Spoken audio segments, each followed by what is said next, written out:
Le PC de mon grand-père est HS, alors on va lui en faire un nouveau, c'est parti.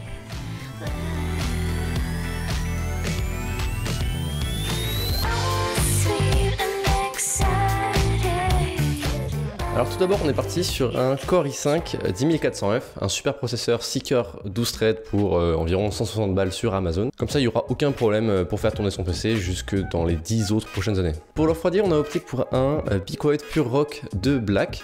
Donc c'est un truc qu'on peut trouver aux alentours de 40 € qui va faire tourner son i5 super silencieusement. Tout ça est accompagné par 2 x 4 Go de RAM à 2666 MHz et tout ça posé sur une MSI B460A Pro. Alors le truc de ce nouveau PC c'est qu'en fait on va réutiliser des parties qui sont dans l'ancien PC et dans le nouveau. Voilà, donc ça c'est la bête qu'on va devoir démonter. On commence tout d'abord avec le panneau. Donc ça c'est l'alimentation qu'on va devoir enlever. Donc on a 4 petites vis à dévisser. Hop, voilà. Hop, voilà. La lime elle a vraiment du mal à se déglinguer, c'est ouf. Enlever l'alimentation c'était plutôt une grosse galère. Je pensais pas que ça allait être aussi dur et que certains câbles allaient rester aussi bien fixés sur la carte mère. On a aussi repris la carte graphique, le SSD, le lecteur DVD pour les réutiliser. Voilà, donc ça c'est la carte graphique. À l'époque ça avait encore un prix raisonnable et c'était en stock. Et là on a le SSD qu'on n'a plus qu'à débrancher. Regardez-le, il est tout beau, tout propre. Et donc ça c'est la lime qu'on va pouvoir mettre dans le nouveau PC. Après tout ça fait, on peut enfin commencer le nouveau build. Donc ça c'est notre Core i5 10400F. F ça veut juste dire qu'il n'y a pas de processeur graphique intégré. C'est pour ça qu'on était obligé de garder en fait la carte graphique de l'ancien PC. Donc voilà la carte mère. Au dos c'est juste l'emplacement pour mettre le bracket pour le ventirad. On peut déballer notre processeur qu'on va mettre directement sur le socket. Avant ça on a juste besoin de l'ouvrir. Comme ça on peut le poser et utiliser le levier pour que tout se fixe parfaitement bien.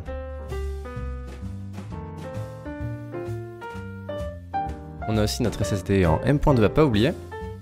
Celui-ci il fait 240 Go et vient de chez Kingston.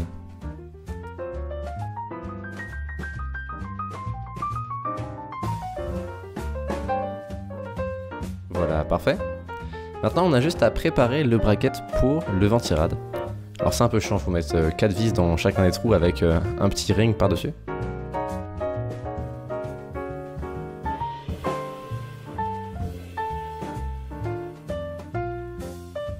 Hop, on a juste à le fixer à l'arrière de la carte mère, on peut retourner.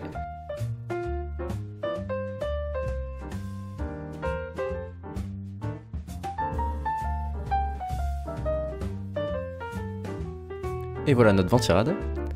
On peut le poser sur le CPU et on va pouvoir le visser tout de suite. Ça va être au tour de la partie la plus chiante, c'est-à-dire fixer le ventilateur. D'abord on branche le CPU fan et on trouve un moyen de le fixer avec les fixations qui sont franchement pas ouf. Je commence à avoir l'habitude de monter des PC maintenant, donc tout s'est passé rapidement et sans problème. Même l'installation du ventirad qui est une galère d'habitude, a pas posé trop de problèmes. C'est là qu'on sent l'expérience des ventirad Be Quiet. En ouvrant et retournant le boîtier, on a une petite cage avec un carton avec des accessoires pour le montage.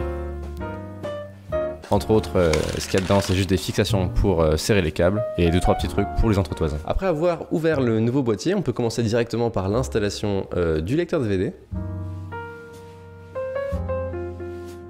Puis c'était autour de la carte mère et évidemment j'ai oublié l'IO Shield donc on a dû tout recommencer. Oh merde l'IO Shield. Hop, le voilà, on a juste à le mettre et à reposer la carte mère et réparer ses bêtises.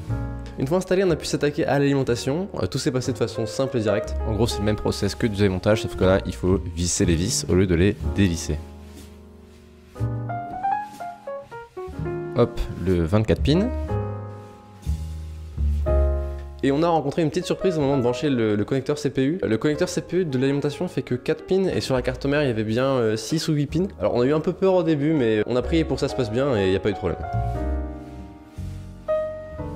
Ah oui, il n'y en a que 4. Ah oui, en fait là c'est... Oui, il y en a 8 sur la carte mère, là j'en ai que 4. Faut tester, j'ai envie de te dire.